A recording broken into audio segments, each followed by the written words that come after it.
welcome to a really special episode of The Script Department. First of all, we're in the same place. That's exciting, isn't it, Brad? Look at us, yeah. Here. Oh my God!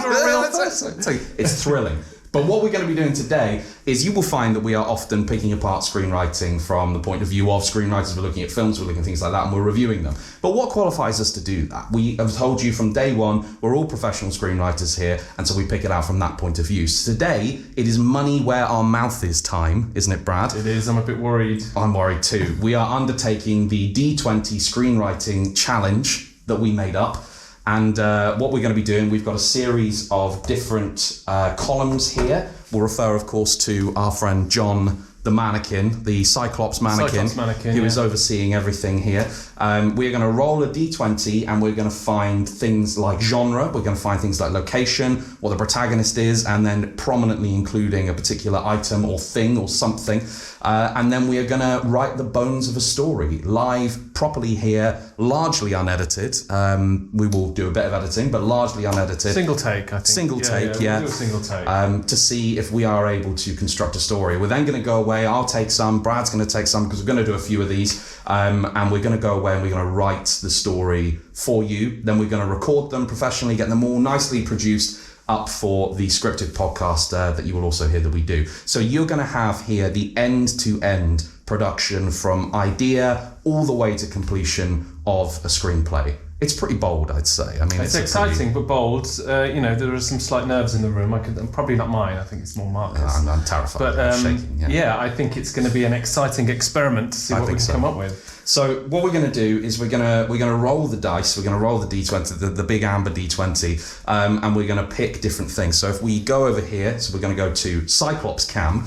And we're going to have a look Hi, John. Hi, John. Hi, John the Cyclops.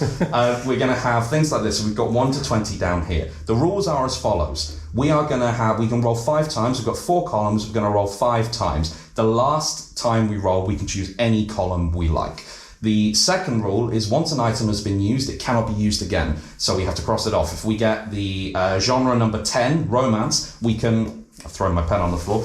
If we have genre number 10, romance, then we can't use genre number 10 again. It's gone. We used it forever.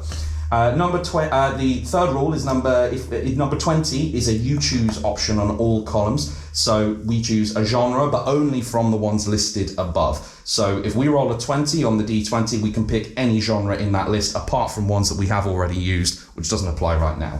And then we have 20 minutes max to construct the outline. Exciting. Do you want to go first? I think you should do the honours. Okay. You're holding. It's your D20. Okay. I think. It's the amber D20. The amber D20. Yeah, there, Brad. Right. Take it away. I'm going to do it. D20. I'm gonna roll. So what do we get? Number 3. So it's a drama.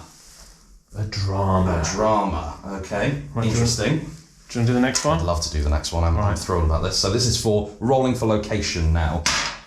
20. So you choose. Shall I choose? Okay. What are you going to choose, Marcus? Oh, I'm gonna choose underground. Oh, a drama, underground. Okay, so this is for the next row is for protagonist. Okay, I'm excited.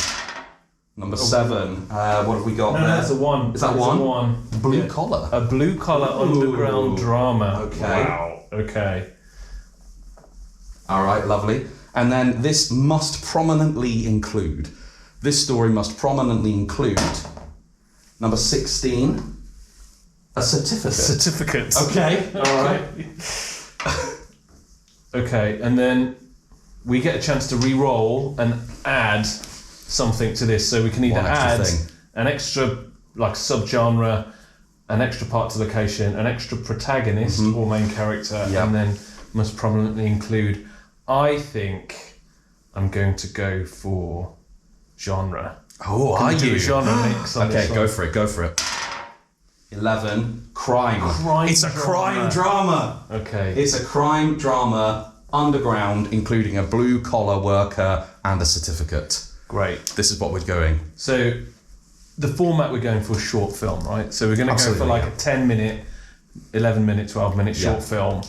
And we have got a crime drama. That's exciting. Crime drama, yeah. So underground is that's a pretty general expensive term. You can do a lot with it. 20 minutes. So start the timer. Editing Brad. Start the timer. 20 minutes. Here we go. Right. So crime drama, underground.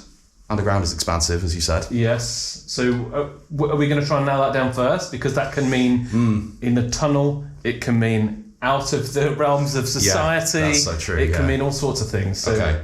So, I mean, what we've got here, let's look at the few things we've got. We've got blue collar worker and we've got underground. So could underground be the London Underground? Could it be the construction of the London Underground? Is that what we're doing?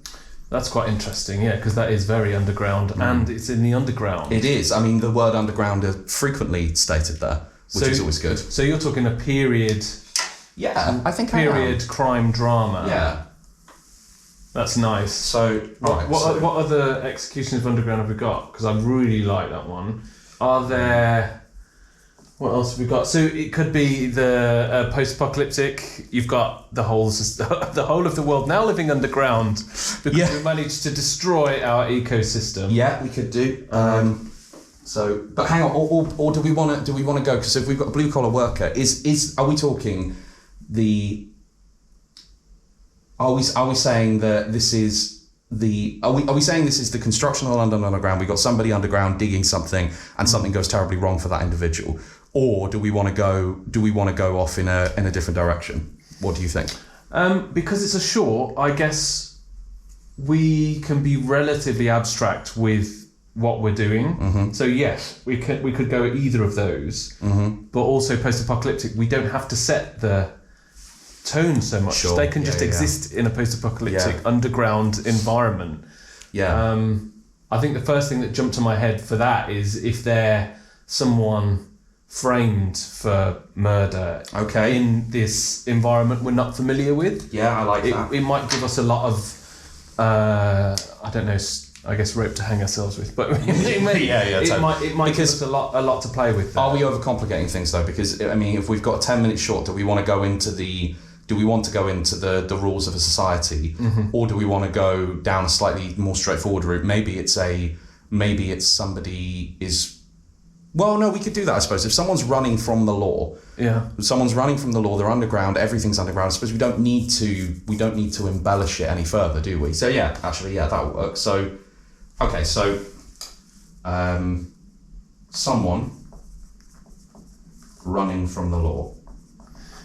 Nice. And I guess for murder. Framed for murder. Well, I guess we can imply that. Yeah. And I also like the idea of we don't know if they did it or not. Oh yeah, do you know what I mean? That's great. It's totally ambiguous, so you might get different reads on it depending who's listening or watching the script. Innocent or not? Great, yes. Love it. Where does the certificate come into play here? Oh, the certificate, and it has to be prominently included. All right, so are they okay? I've got an image in my head. So our worker in overalls is running through a dimly lit tunnel. There's blue lights behind him. Yeah. They're running really fast and they're clutching a bloody certificate. Okay, I'm liking the underground worker thing. I think it could be quite interesting with the. Well, we know he has to be a worker because he's blue collar, or she could be a she. Yeah. We've done an assumption there. Let's check ourselves on that. Is it more interesting to have? If it's modern day, it could be a she. If it's period, it wouldn't be a she. That's very true. So maybe we do modern day, or if they're still building tube lines now. Yeah. So I mean, if we're going post-apocalyptic, then it could be the future. It could be a kind of an undetermined future, but certainly modern day too. Oh yeah. If they're an underground worker, and under their arm they're holding their framed Employee of the Year. Oh, great. With bloodstained fingerprints. Yeah. Okay. Yeah, that could be fun. Right. So let's go. Get different coloured pens. So. Bloody framed Employee of Year. So that could be modern day, and they could be because each station has their own employees. I know they all work for the same company. They work for London Underground, but TfL because when I lived in London, every day it was the same people. So there would be permanent workers of a station, a specific station. Okay, so they belong so of a specific station. Which Yeah. station? What station do you want to go for? Let's pick one. No, there's some quite interesting stations. I think one of the older ones, so maybe something on the Victoria line, out on the Victoria line or on the Central line, the rattly, older stations where they're, something that is.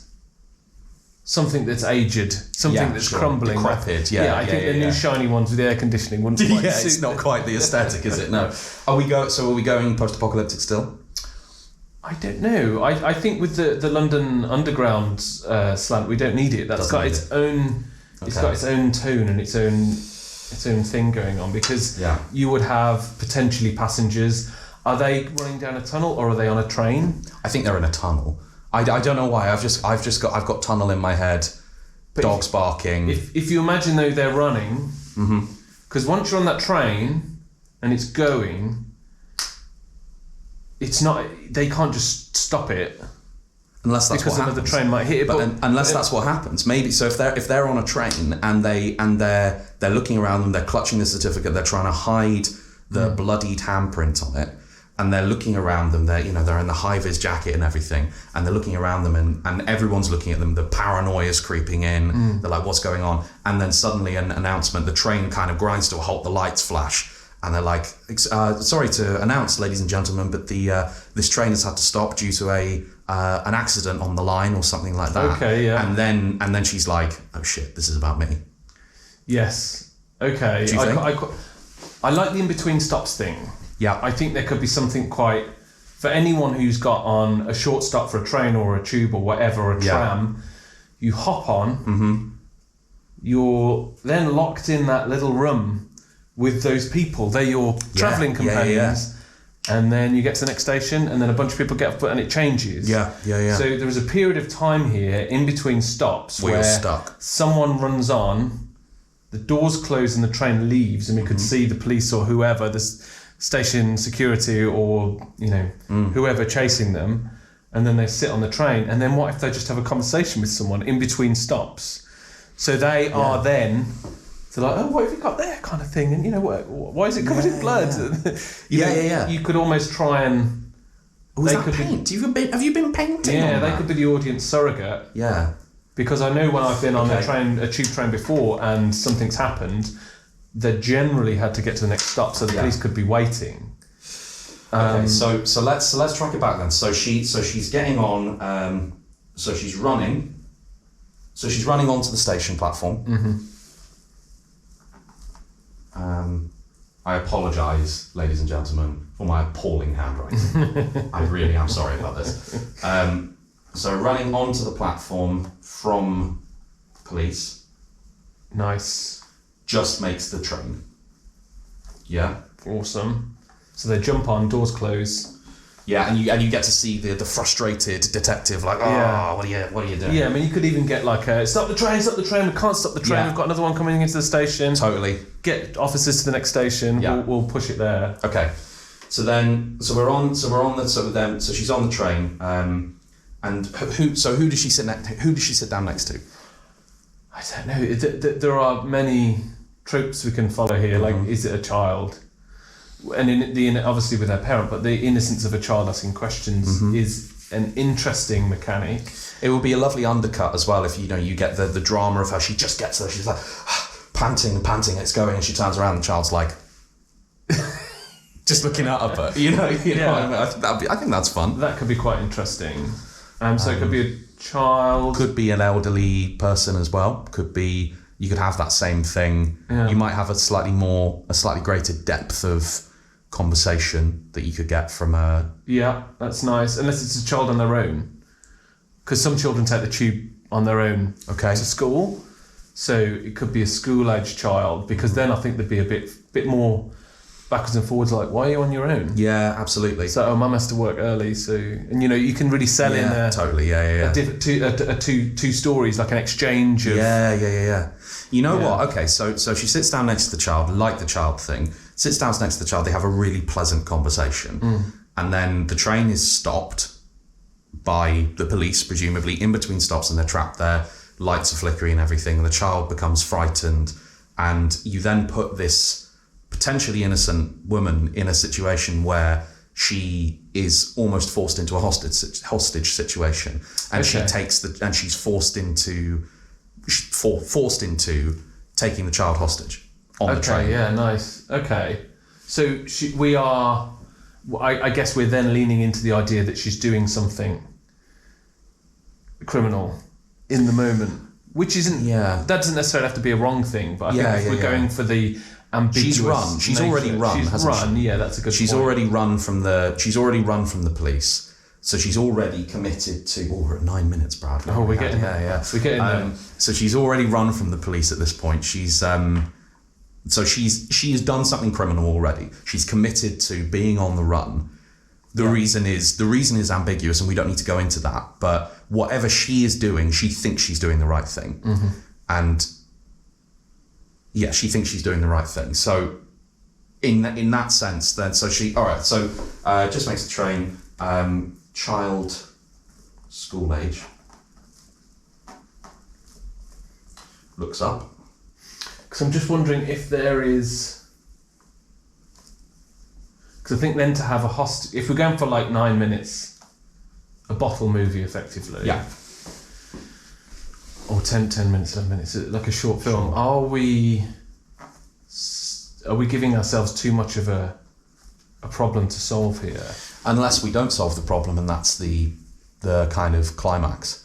So the last thing ends. So you have the whole thing it's the Hitchcock thing, right? So you've got people under the table, you've got people around the table for 10 minutes talking. It's boring, and then a bomb goes off. If you tell the audience the bomb's under the table, so what if we know from the outset? We kind of already done that. We know that she's on the run. Child doesn't know she's on the run. We know that she's clasping something covered in blood. Yeah. Child doesn't necessarily know that. So we as the audience know that this child is potentially in danger. So the drama is already found in the fact that this potential criminal is having this conversation with this child at all. Yeah. We're already in this situation. And for some reason, I'm kind of picturing the fact that maybe this child's on their own in the carriage. Yes, totally on their own. Totally on their own. On the way to school. Do you know what? I kind of like the idea that the car. If they sit down and talk and they offer each other advice, she'd become a surrogate mother of sorts in that just moment. That moment in between the stops. Yeah. And the child would be able to offer, it's an exchange of care, basically. I think that could be quite interesting. But if they just get to the next station and the police stop the train, like they open the door and hit the emergency thing so the train can't go anywhere, and she gets off, is put in handcuffs, and the child goes off. We still don't know. What's happened. But then, or she's run, yes, but running doesn't always mean you definitely did it. But to take the child hostage would give her an ethical slant that's like, okay, she probably is a criminal. Yeah. If they just share a really lovely moment, and then they get to the station, the police pull her off the train. Yeah. Slam her in cuffs, and the child just watches and the train leaves. We're left with this open-ended question of like whether she was guilty or not, or even what it was. We just get this real nice exchange between the child and the woman. We don't know whether it's a little girl or a little boy at this stage. I don't know if we need to decide that. I don't think so either. I think so, but what that does is it leads us to focus on this pleasant conversation. So this whole film is this conversation at this point, which is fine. I think that's really nice because you have these tremendous stakes. So we need to give her a choice, and the choice is when she gets to this next station, is she going to go quietly or is she going to go elsewhere? So the question is, what is the purpose of this conversation? What does she learn during this conversation? And that's what we need to decide. Yes. In the process of doing that, because everything revolves around it. So what point are we making? What's the point of this film? What's the purpose of the film? So I always, from taking trains and speaking to people, not constantly because I'm not a New Yorker. Sure. I'm English and very repressed in my ways. But the times I have had a nice conversation on the train, it's been quite formative of my opinions of people. Like, you might think someone is one way just from looking at them because we do judge books by their cover, and then it's totally different. So I don't know if we need to know what the conversation is. It's the fact they connect. Okay. And we don't necessarily... It could be nothing. It could be problems in their lives. Do you know what I mean? Like the child's travelling on her own. My mum worked early as well. I had to travel on my own. So do they connect over the fact they're both lonely? They're both lonely people, and they find this moment of connection which is transformative for her. Yeah. Okay, great. That's a nice. So they have a moment of connection between connections. Oh, lovely. Yeah. Should we call it connection? Yeah, let's call it connection. Nice. So fine. So two lonely people find a connection between connections. So the child then, I feel like the child has to have, maybe is the child being bullied, is the child, is the fact that the child is on their own on the train, is that indicative of perhaps a bad home life? Is there something really nasty going on at home? I wonder, is there some kind of domestic abuse issue here? Why are they on their own? And what does the child learn from her? What comparative lesson? Because we've got, this is an almost an A and B story situation here, isn't it? We've got, she needs to learn that she can't run from whatever it is that's happened, and the child maybe needs to learn to confront something.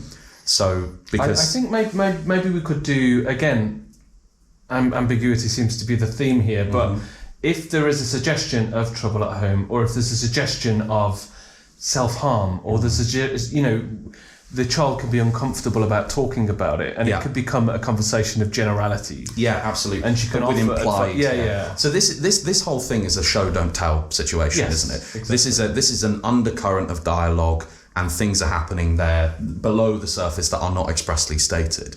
But I think it's important that we as writers know. Yes. So if we know that I think something awful is happening at home. I don't think we need to nail down exactly what, but something awful is happening at home. The child needs to learn to confront that issue rather than running from it. Yes. And our worker needs to learn to confront this issue rather than running from it. So they teach each other the same lesson. Absolutely, yeah. Okay, yeah. So lesson. It's like a duality or a reflection, isn't it? Yeah. Reflection in one another. Okay, great. Learn to confront and not run from problems. So we've got a couple of minutes left. Yeah. Do we need them is the question. Do we want to open a new can of worms with like 120 seconds to go or whatever? I don't think we need to. I think let's recap what we have here. So we've backed it. It's not a period drama anymore. It's a drama. It's a drama underground. So we've got that already. Crime drama underground. So we have a train worker running from the police, clutching a certificate, a bloody certificate. Could be station worker as well. Could be station worker. It's just like a TfL employee. Yeah. Okay. So TfL employee. So we got a TfL employee running from the police, clutching a bloodied employee of the month or employee of the year certificate, whatever it is. She reaches the train, she jumps onto the train just in the nick of time. The police watch her go, she watches the police disappear, and blue lights flashing on her face, disappearing and consumed by the darkness. Nice. And she looks around panting, and a child is sat alone looking at her kind of like that. And they're the only two people in the whole carriage. And they sit down, and neither of them speak for a moment. No conversations happen, just for a second there. But then they finally, one of them, maybe the child says, "I like your trainers. I like your shoes," something like that. Nice. And oh, thanks, and they get into this conversation, and they go into this place that it becomes apparent, even though neither of them say precisely what's going on, it becomes apparent that both of them are running from something, her quite physically, the child perhaps in a more mental and kind of abstract sense. Through the course of this conversation, they find that they have this thing in common, and they both learn that they need to confront whatever the problem is rather than running away from it. Yes. At which point they pull up at that next station, and the child watches in surprise as she gets out peacefully, places the certificate on the ground, and is clapped in handcuffs and taken away. Nice. Doors close. And the Child child goes is on. left a little bit gobsmacked. I guess there's also the potential that the child doesn't see. That's true, yeah. It's just like that, as it's happening behind her. And that's time. That's time. Yeah. I think it's good. Yeah, I think it's really cool. I think it's really cool. I think we've got one there. I think we did. That was fun. Yeah. I think it's good. I mean, yeah. So what we'll do now is we'll take this. I mean, do you want to write this? Shall I write this? Who wants to write it? That's the question. I kind of like this one. You want to take it? If I can like scalp this one, yeah, I'll take that one. You go for it. You go for it. So Brad is writing Connection. So there we go. I like the idea that we have to name it as well. I think this is a new rule I'm going to introduce to this for the next for next week or month, however often we do these. I think this is one we're going to have to do. So Brad is going to take this one. Brad is going to write this one, and then once it is written, we will take it to the Script Department Scripted podcast. We are going to produce it as a full screenplay based on this and what we have done here today. How exciting! That is very exciting. I like this. I kind of want to write it now. Yeah. I know what you mean. Lovely. Brilliant. So if anyone wants to listen, I guess they can head on over head on over to the podcast and see what we made. Yeah, it's available right now over on, or will be dropping very shortly. If it's not available right now, it will be available in the audio audio version of that, so you can subscribe to us on YouTube. You can also find us on Spotify, Apple Podcasts, Audible. I love the fact we're on Audible. It just makes me happy, you know. That's quite swanky. It's very swanky, isn't it? Yeah. We're over there as well, so you can find us there. You can listen to Brad's. You can listen to Connection. Might be me. Written by. It might be you. Yeah, you could do it if you want. Go find Connection, written by Brad Brooks and posited right here, right now. Thanks for watching, everyone.